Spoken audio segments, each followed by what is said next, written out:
Welcome to What She Said, the heartbeat of Canadian women's voices, with me, your host, Candace Sampson. Here, we dive deep into the raw, unfiltered stories and triumphs of women from coast to coast. This isn't just a podcast, it's a movement where empowerment and education collide and where mansplaining is shown the door. We're here to celebrate, uplift, and echo you. So get cozy, tune in, and let's embark on this journey together, exploring the rich tapestry of women's lives, their battles and victories, right here on What She Said.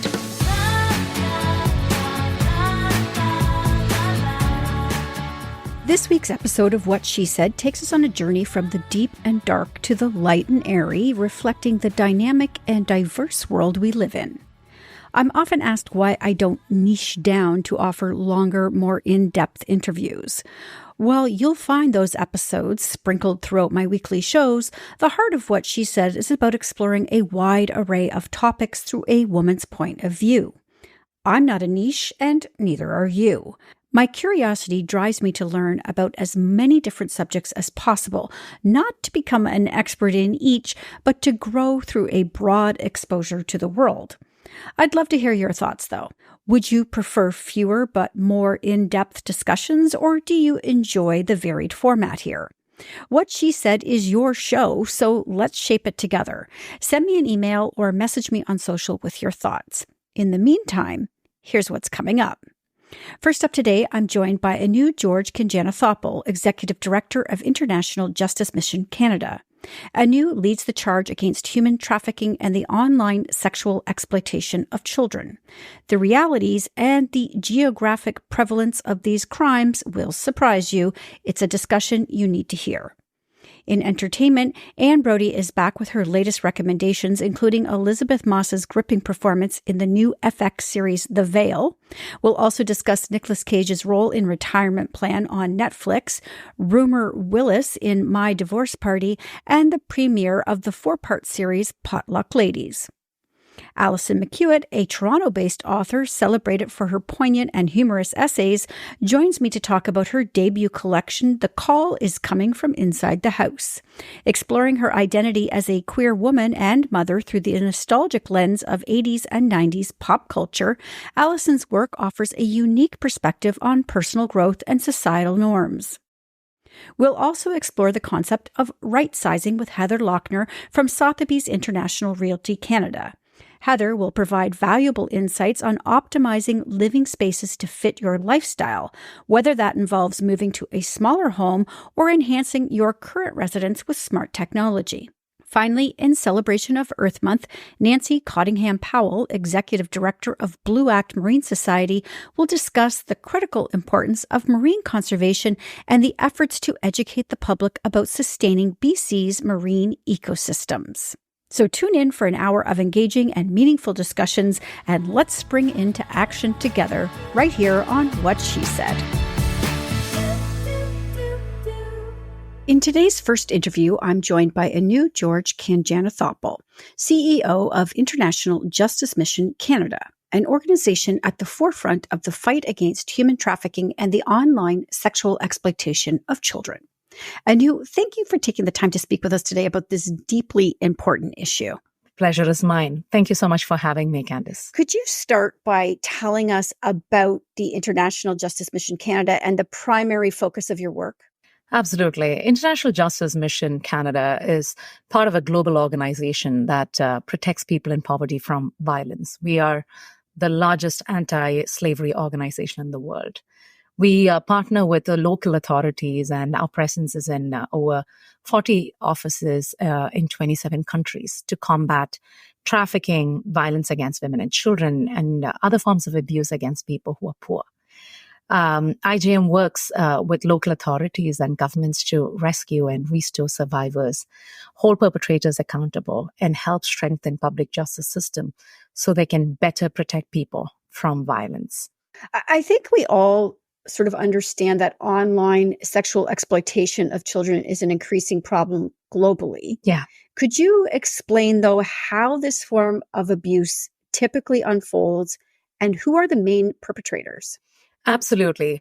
To understand this, I would love to give a little bit of a background. I mean, earlier when we were working in the Philippines, in Cebu, we were looking at minors who were trafficked for sexual exploitation into these brothels. But then traffickers got very creative because we were cracking down these cases and reduced the prevalence of that crime to almost 80%, 79%. And the numbers kept getting better for the survivors and for the work that we were doing in the field. However, the creativity of the perpetrators extended because the stakes are high. There's a ton of money here. And they gently went into this online sexual exploitation of children, where children are sexually abused by traffickers who live stream the abuse to offenders from anywhere in the world, willing to pay and direct the sexual abuse from their own homes. Nearly 500,000 Filipino children, 1 in 100 children, were trafficked to produce new child sexual exploitation material just in the year 2022. And we had a scale of harm report, a study which was done in partnership with the Nottingham University. And we discovered that nearly 500,000 children were trafficked to produce new child sexual exploitation material. And nearly 250,000 adult Filipinos, or 3 out of every 1,000 adult Filipinos, traffic children to produce new child sexually explicit material. And traffickers are usually relatives or people known to the victim, but they were abused. These victims were abused between 2 months to 4 years, with an average duration of abuse being 2 years. And the average age of victims was only 11 years, with the youngest being 2 months old. And a 2-month-old child was actually extracted from the space. And we've even seen 1-year-old children being abused. And 65% of the traffickers in Philippines were female. And the traffickers ranged in age between 15 to 76 years old. But the median age was 27. 97% of the traffickers were Filipino. But when we think about that crime from a Canadian perspective, in the list of the world's largest consumers of this crime, unfortunately, Canadian men rank 4th. We have been perpetuating this crime remotely, and there has been an investment of almost 900,000 into this crime by the Canadian population. So it is just unbelievable extent of abuse. Yeah. This is why it was really important for me to have you on, because I think that people think that this is a far off crime in a distant land that has no impact. But the consumers, the people actually consuming this horrific content, I suppose, for lack of a better word, are Canadian men. Yeah. So what can we do about this? So many things, really. One is to basically come to terms of fact. Like, people say, oh, it's not happening here. It's not happening in my backyard. It's probably happening in tens of thousands of basements. It's absolutely not something that we can push under the rug and pretend that is not a reality. So coming to awareness with this. Now, Canada's responsibility would be to make sure, how does this, according to the Filipino Anti-Money Laundering Council, since 2015, Canada has consistently been ranked as a top 4 source of online sexual abuse and exploitation material. But not only does this abuse traumatize children involving an exploitative act, evidence suggests that people who view such activity have an increased likelihood of wanting to seek out children for similar activities in their home countries. So 2 or 3 weeks ago, I saw this news report where a Canadian man was held accountable for doing unthinkable things to children. It was in the news. If we were interested in digging this up, there is proof and evidence that the likelihood is that this person would have engaged in online sexual exploitation, because there is research that leads in that direction.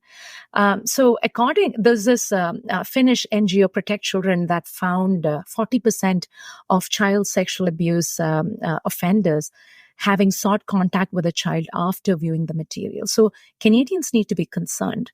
It is not a problem that is happening outside of our country. It is a problem that is happening. Yes, the direction is happening here, but these individuals can cause harm to our children. According to Childlight, which is those reporting online sexual offending behaviors against children in Australia, the US, and the UK, also report being 2 to 3 times more likely to seek sexual contact with children between the ages of 10 to 12 years old if they were certain that nobody would find out. So this impacts Canadians, which also, puts this burden of IGM Canada to see Canadians to have this burden on what it is that we should be considering.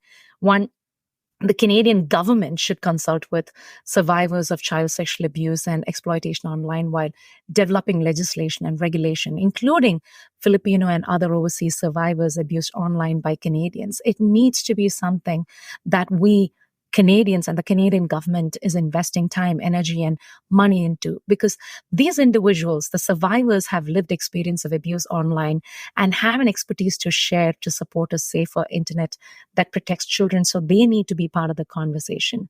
And because Canadian offenders sexually abuse children in live streams to produce and consume and disseminate new child sexual abuse material, it is important that the Online Harms Act or future regulations consider this form of harm live streamed and the platforms it takes place on, and require the tech sector to seriously address this form of exploitation. And the third thing would be legislative and regulatory frameworks should incentivize companies to build tech platforms safe by design with a preventative approach to protect children from harm and disrupt offending. So we are continuing to study and monitor the progress of the bill, and we are also willing to participate in the development and collaboration with our partners in Philippines and others. But this is so crucial as Canadians for us to, keep bugging your legislators, your local MPs, and talk to them and find out why, there is not much action being taken on this. I mean, that is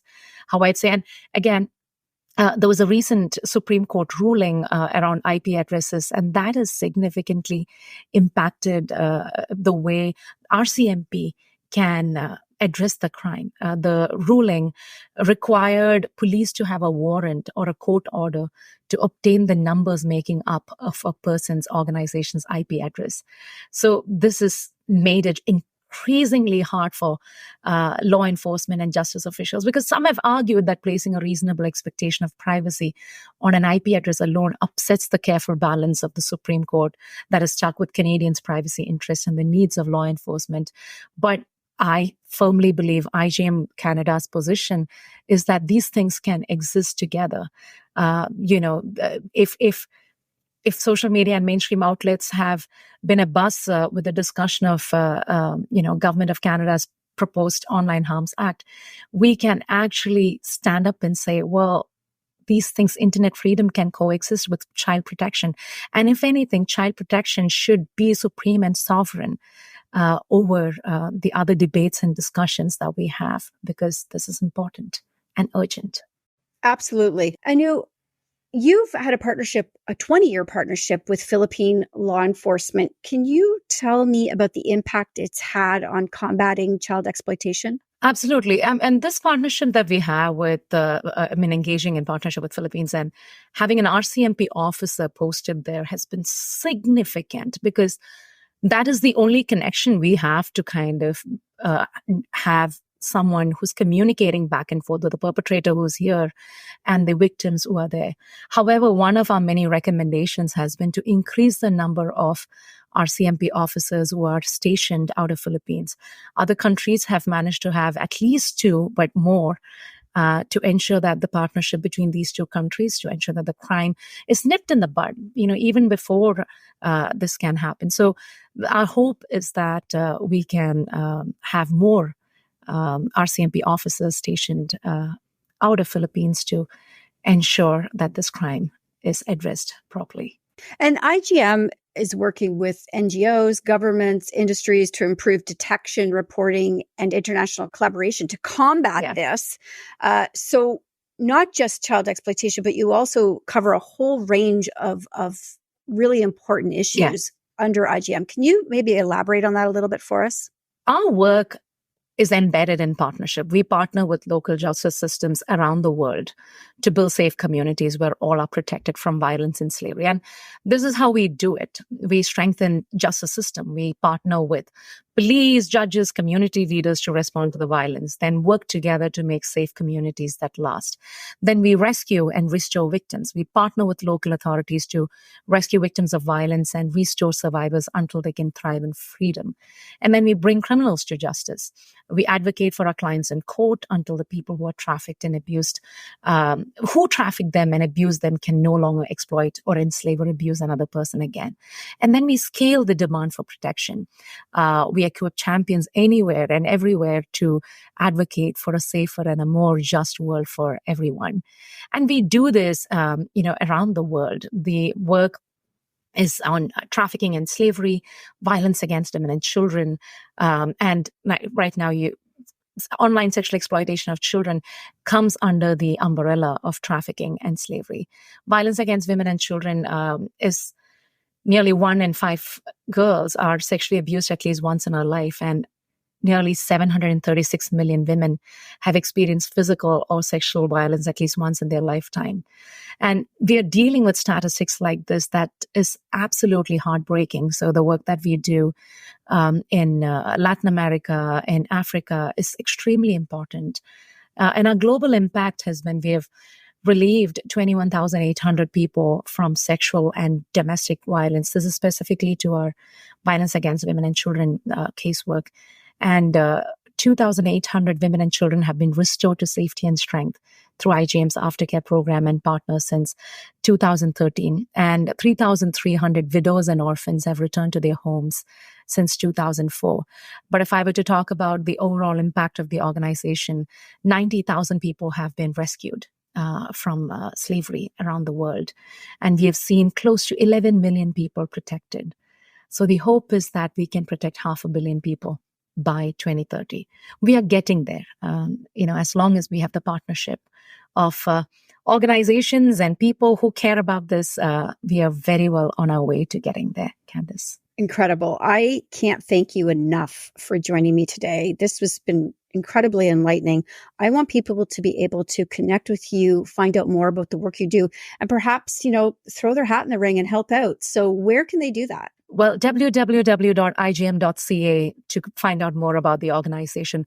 But I talk a lot about our casework and, apprise people about new cases and survivor stories on my Instagram handle. So that would be Seek Justice Now. And you can find me there and the IGM Canada website. Thank you, Anu. Thank you for all of your hard work. Absolutely incredible. Thank you.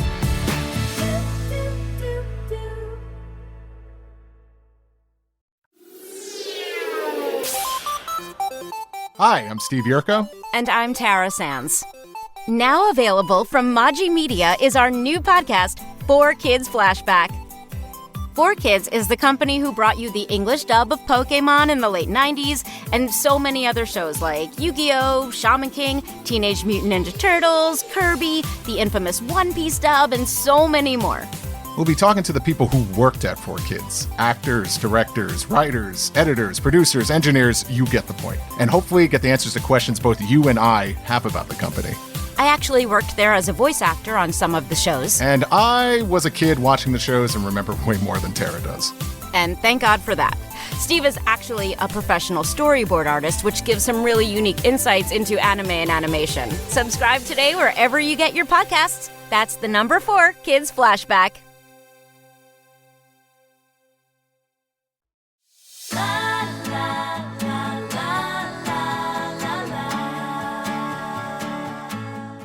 It's time for Saturday Night at the Movies with Anne Brodie, and this week we're kicking things off with The Veil, starring Elizabeth Moss. And Elizabeth Moss, she just seems to pick winners after winners. Isn't she incredible? Oh my God. She has got a great agent. And I adore this series. It's really heavy duty, and it concerns 2 women. Elizabeth Moss is an intelligence officer and assassin. I just want to say it's an FX production on Disney Plus on April 30th. So anyway, she's an intelligence officer. Her job is to go to the Turkish-Syrian border and extract a prisoner, a woman who is known as the devil of ISIS. And apparently she's been a commandant, and she's set up a number of massacres. Well, we don't know if any of this is true, but she's wanted by multiple global agencies. So Elizabeth has her hands full. And the thing about Elizabeth's character is that she enjoys life. Here she is trudging on foot across the desert in winter. And she likes people. She talks to people. She seems to get a kick out of things. And yet she's so strategic. She knows exactly what to do in any given circumstance. You admire the heck out of her. Wow. And the other woman too, she's very strong. Eventually, Moss's character gets her to London, where she's still not safe, but Moss has to stay in the Middle East in order to complete another mission. It's fantastic. I can't tell you how great it is. So everybody, please watch The Veil. Wow. All right. Excellent. So it's our next big addiction. All right. Wonderful. I want to talk about Retirement Plan with Nick Cage, because Nick Cage is one of these guys. I love him or I hate him, depending, right? And so I think in this one, I'm going to love him. I've interviewed him so many times over the years, and he's the funniest guy, and he's so out there, and he lands his jokes all the time. And he always dances. In every movie, he does a little dance. I didn't know that. So anyway, in this one, he plays the father of a girl who is wanted in an organized crime power play, which leaves her husband vulnerable to them. So Nick says, come down, stay with me in the Cayman Islands. So she does. And she brings a hard drive with her, unbeknownst to her. So this huge crime syndicate wants that hard drive. They find out that she's gone and she has it somehow. And so she goes and shows up at Nick Cage's house. And he's just being Nick Cage. He's nutty, out of control, eccentric, and extremely appealing. And I think you'll really like him in this. And turns out he has extraordinary skills in terms of self-defense and assassination. So who is he?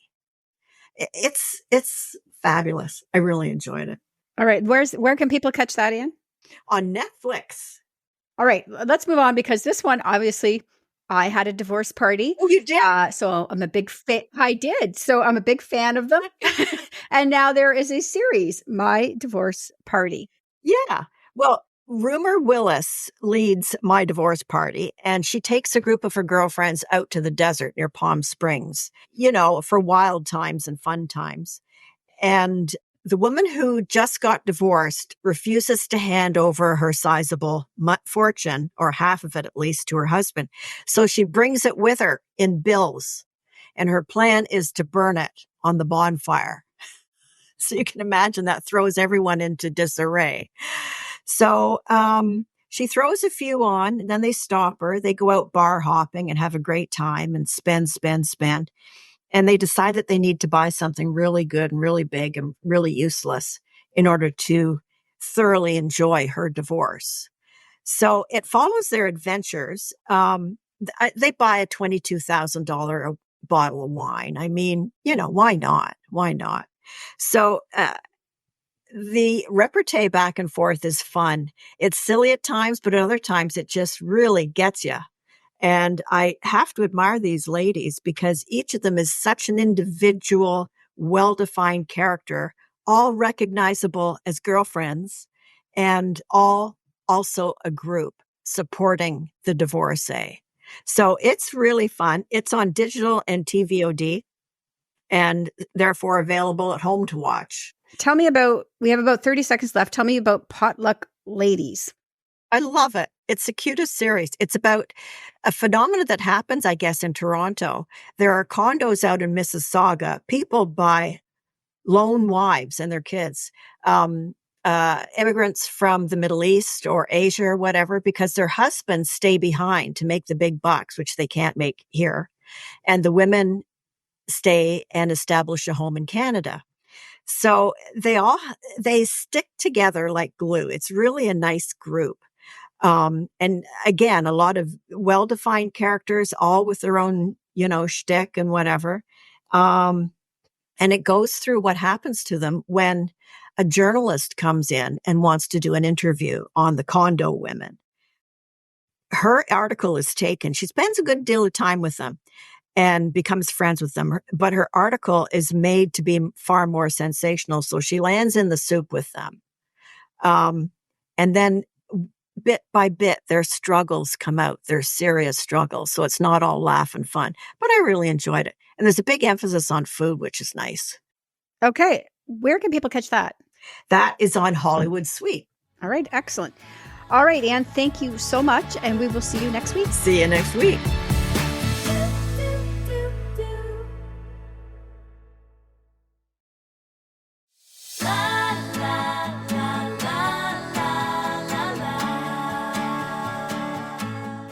I'm thrilled to welcome Allyson McOuat, a Toronto-based author whose poignant and humorous writings has captured the hearts of many. Allyson has graced pages from the New York Times to Broadview magazine with her insightful narratives. Her debut essay collection, The Call is Coming from Inside the House, explores her identity as a queer woman and a mother through the nostalgic lens of pop culture from the 80s and 90s. This collection is not just a reflection on personal growth and the societal pressures of normativity, but a journey through the intimate corridors of Allyson's life, highlighting the intersections of culture, motherhood, and identity. Allyson, welcome to the show. Oh, thank you so much for having me on. I'm thrilled to be here. I've listened to several episodes of your podcast, and I think it's marvelous. So.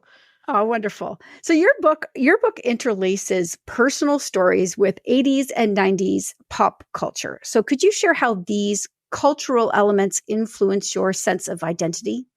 Yeah, the book goes through, it's organized into a series of tropes, really. So the babysitter and, like the bitch, and there's the psycho chick, and all of these simplistic tropes that we give to the characters in scary movies or literature in general, really. So, I wanted to explore that and talk about how we are more than just these simplistic tropes, binaries, labels that we're given and the things that we go by. The world is very complex and our relationships are complex. Our identities are complex.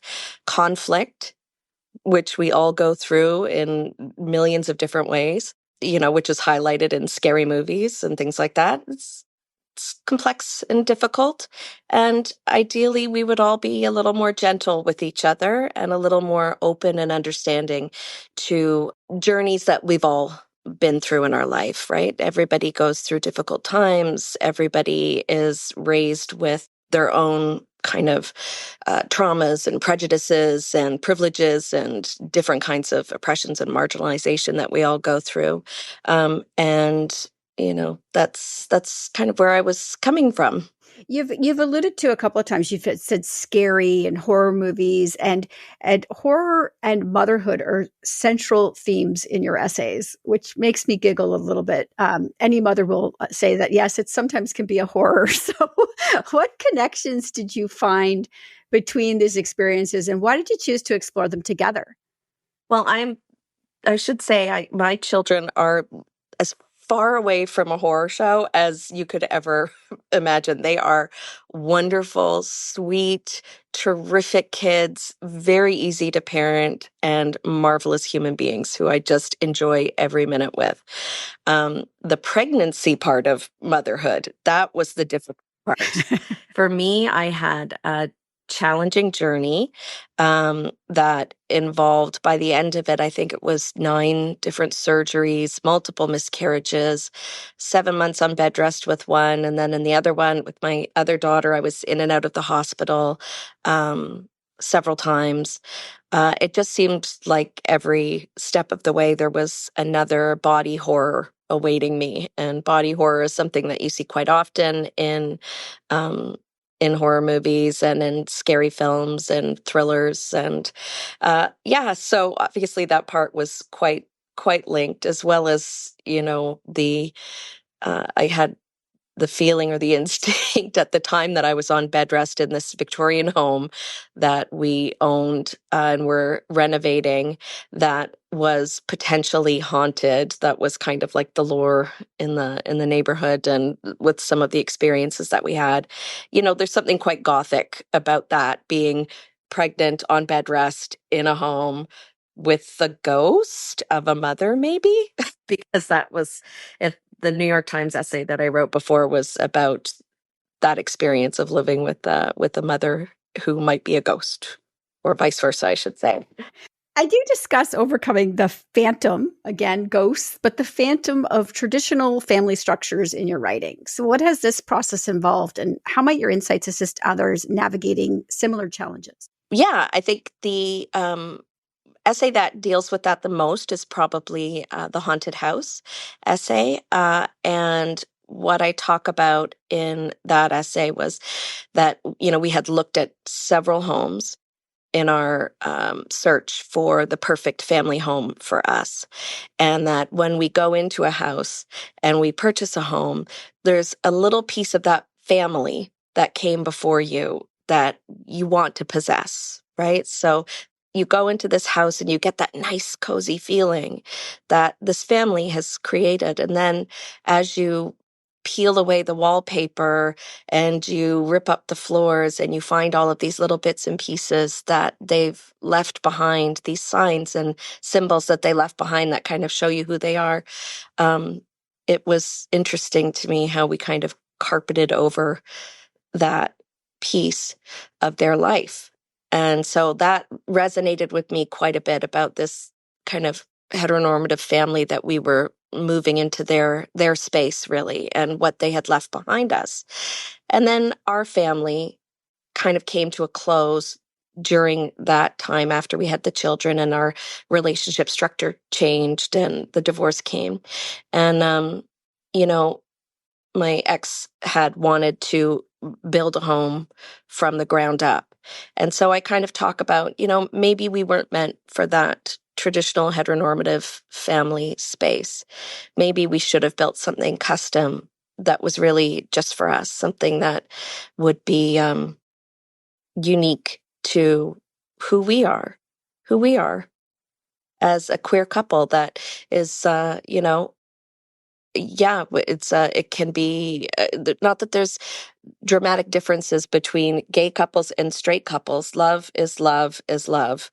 And the same fights and, issues that we had in our relationship, straight couples have in their relationship, communication, money, different family squabbles that come up, and, your own dreams changing and reevaluating where you want to be in that 5-year, 10-year, 20-year.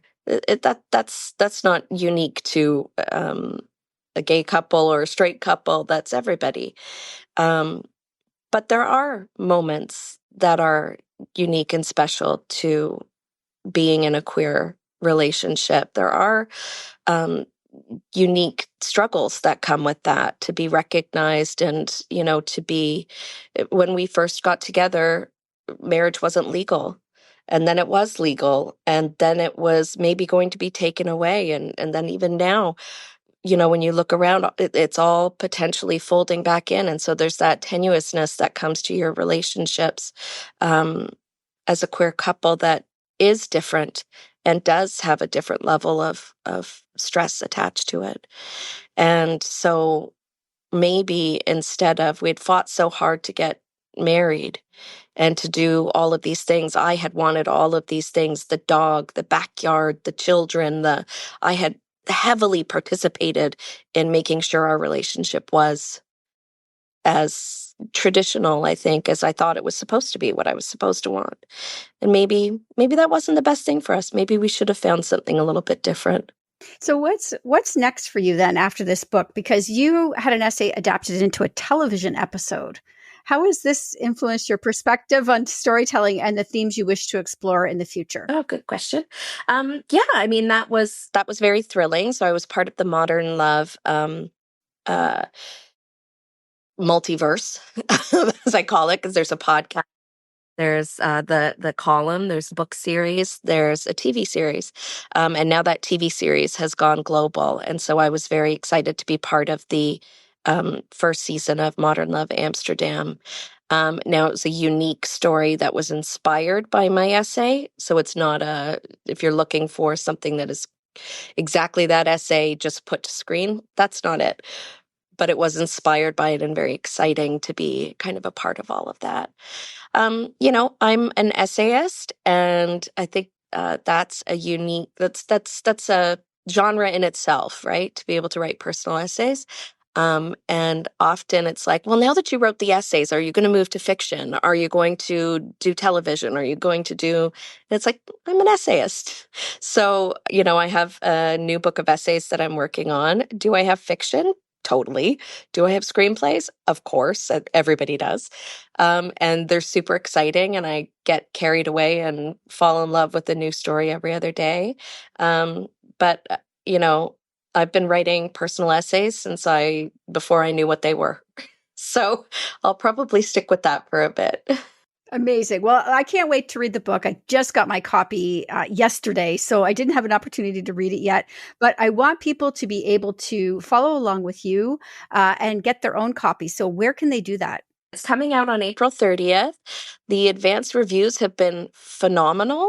It's been listed on the Toronto Star top reads for spring.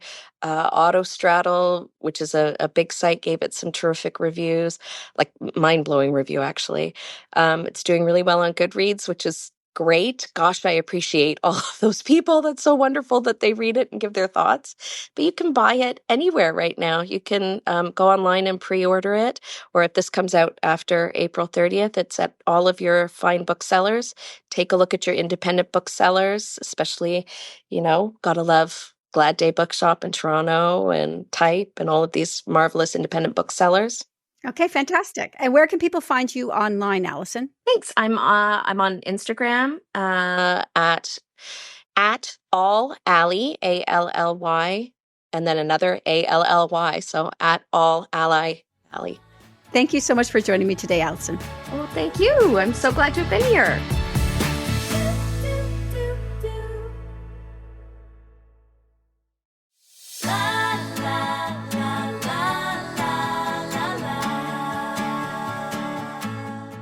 In this interview, we're taking a look at the increasingly popular concept of right-sizing. This isn't just about downsizing. It's about finding the perfect fit for your lifestyle and needs, whether that's moving to a more manageable space or optimizing your current home with smart technology.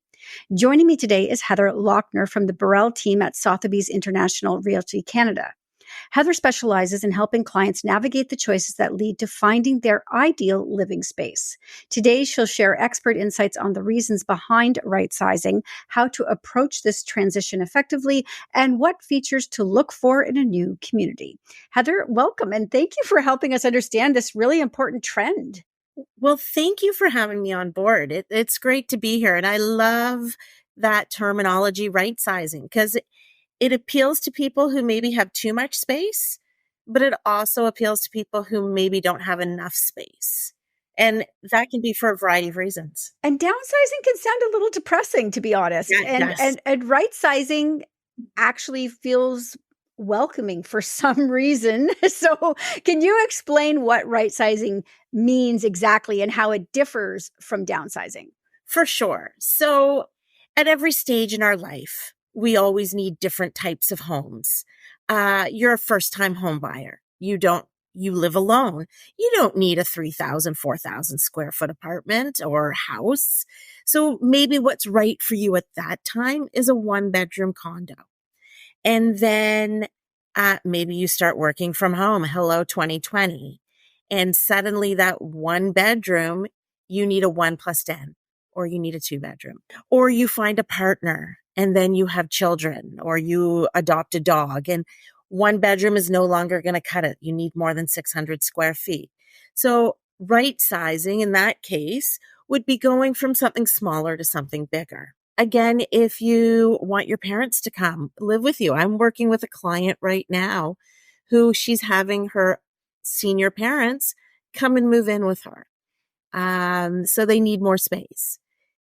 The flip side to that is, really what I'm facing at this point in my life. I've lived with 2 teenagers.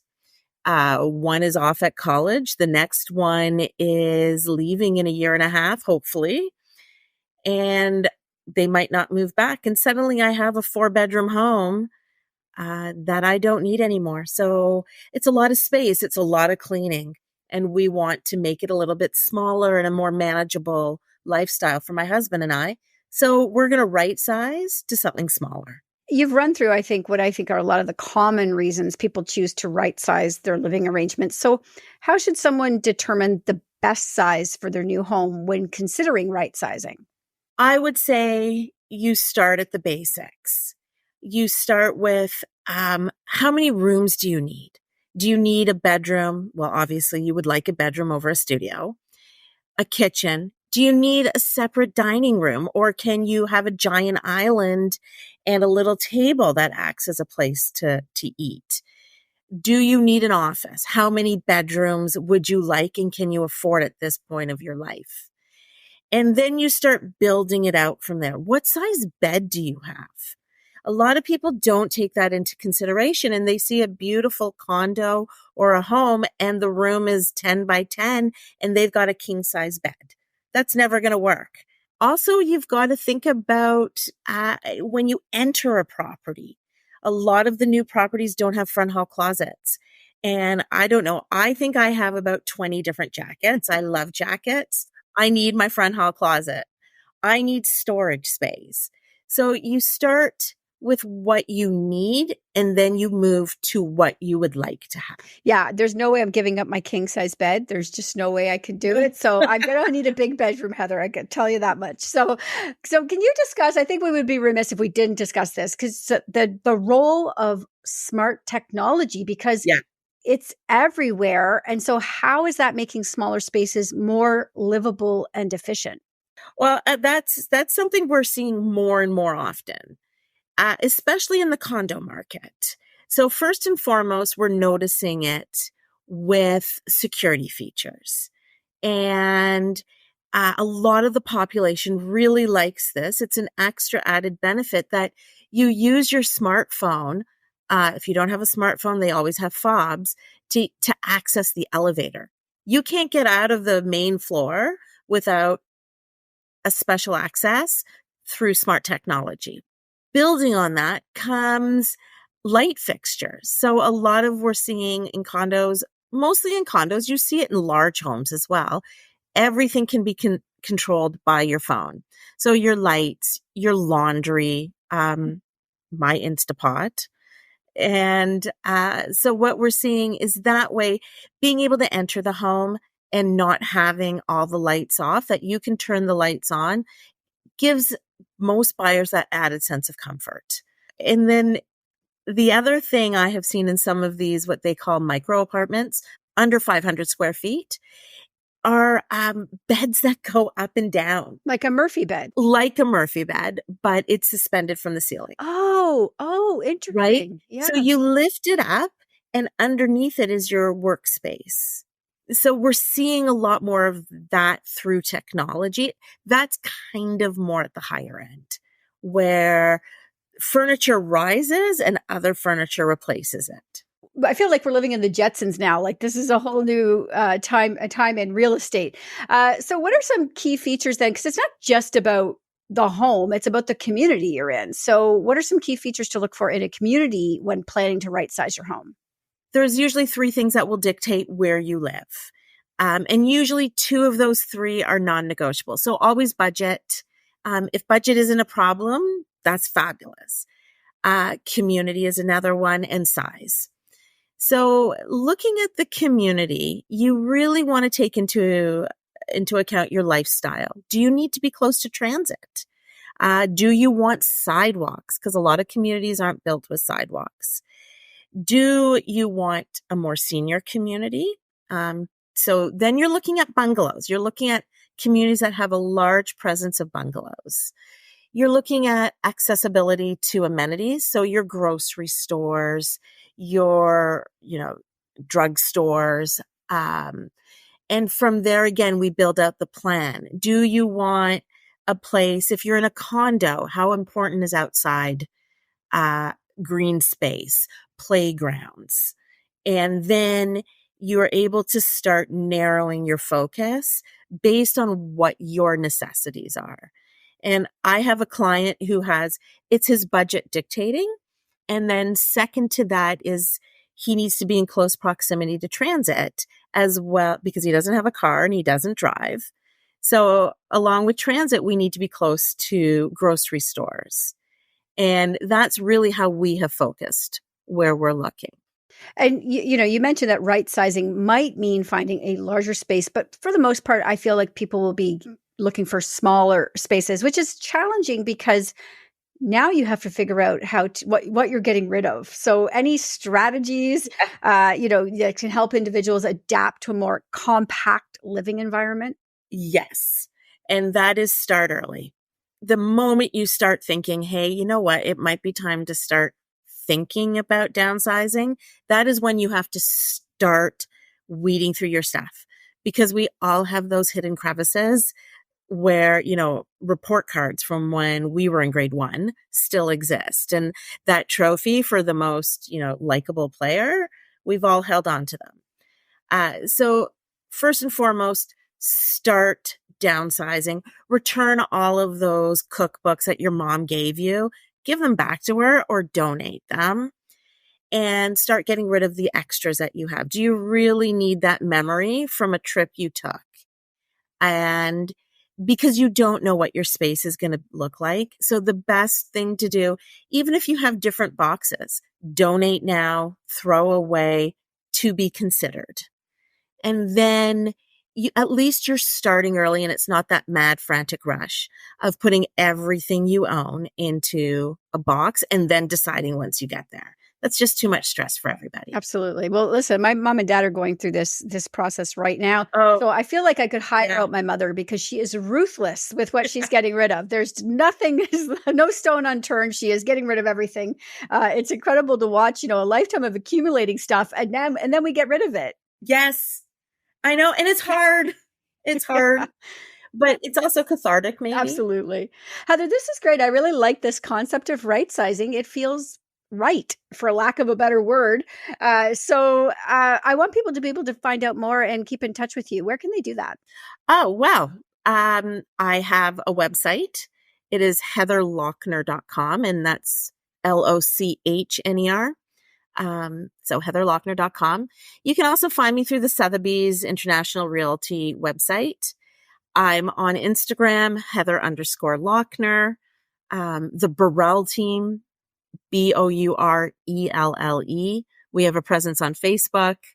All of those different ways, and reach out. Thank you so much for joining me today. Thank you. It was a pleasure.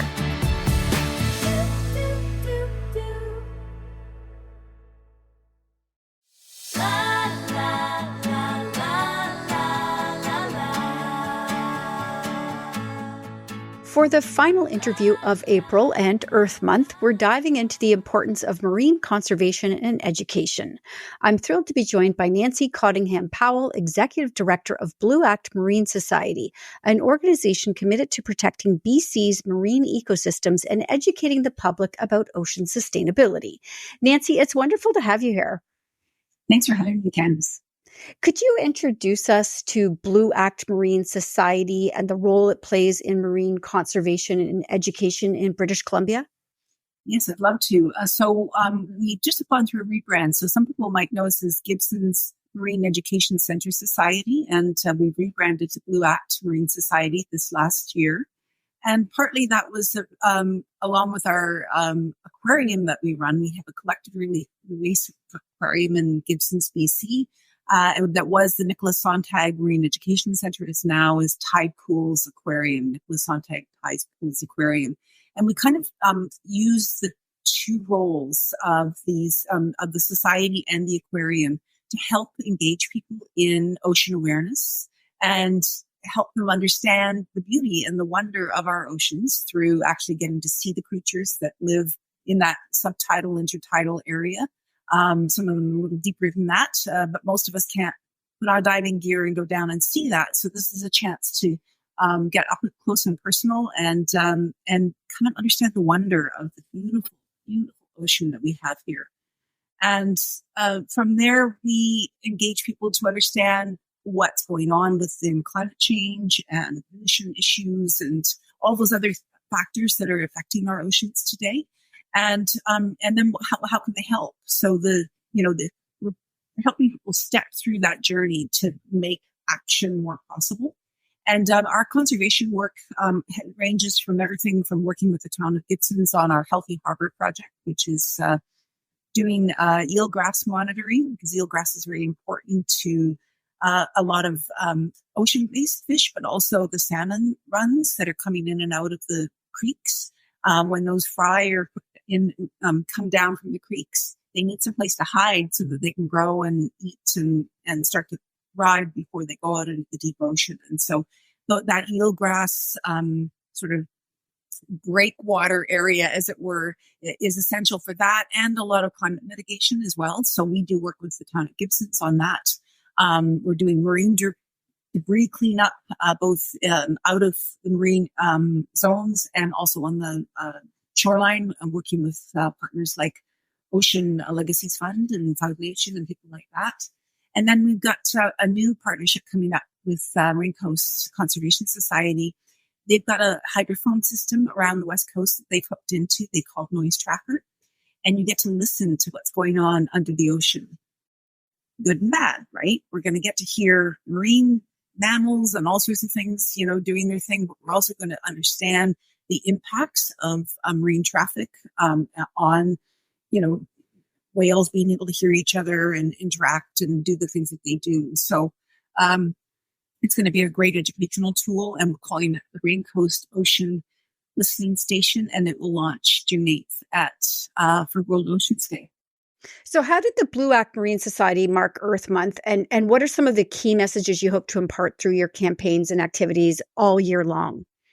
Well, the rebrand was the beginning of our Earth Month journey, and then we do have this June 8th, which is World Oceans Day, which kind of marks the end of that month, that we'll sort of celebrate the what's going on in the whole ocean and opening up this whole new portal to listening to underneath the ocean. I mean, there's been a lot of talk about marine traffic in our region and the effects that it's going to have on everything from glass sponge reefs to the whale migration, all sorts of things. So we're really interested to share that story with our community and bring that awareness level up so that maybe people can get involved with helping make change there. But there's also, we have a video that we've been working on with the Squamish Nation for a couple of years now. COVID kind of delayed a bunch of things on their relationship to the local region. And we're quite excited. We're hoping that it'll be ready for the June 8th launch as well. Okay. And beyond that, are there any other upcoming projects or initiatives that you're excited about? Well, so we're starting, there's a group of people that are starting Gibson's Ocean Fest. This is sort of taking the place of what was the beloved Sea Cavalcade for, I think, 50 years in this community, and it just kind of went away just before COVID. And so this is, the idea is bringing back a community celebration in July, so July 13th and 14th, with water sports and all sorts of fun things to do, hopefully concerts on the beach, on the dock, and all sorts of different things going on there just in the planning stages. And we're going to do a conservation day where we're going to bring our partners together on July 14th here at the Gibsons Public Market and sort of mark what we are doing, the good work that's being done, everything from kelp restoration and, pods, which is opening, building a big facility up in Pender Harbor area. It's got a lot of storytelling to do. We've got Rain Coast. We've got the other partners that I mentioned, the DFO that's doing great work with salmon enhancement in the area and education within the schools that we partnered with them on.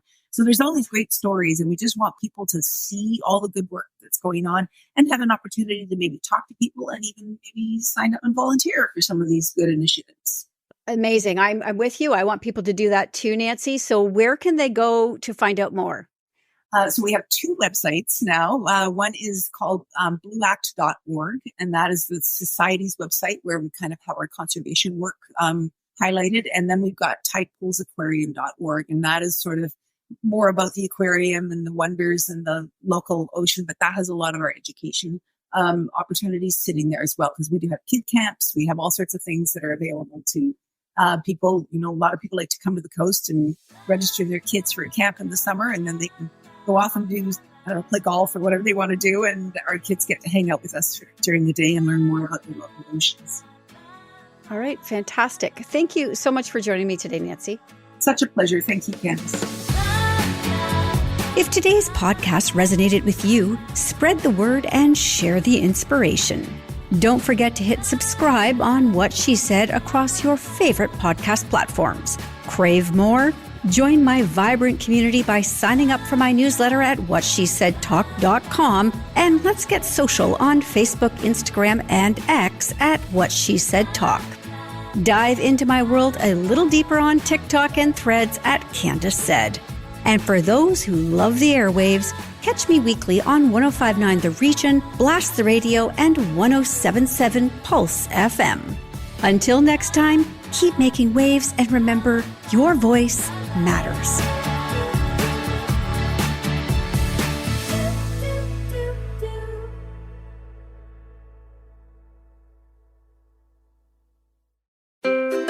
What happens when we play outside?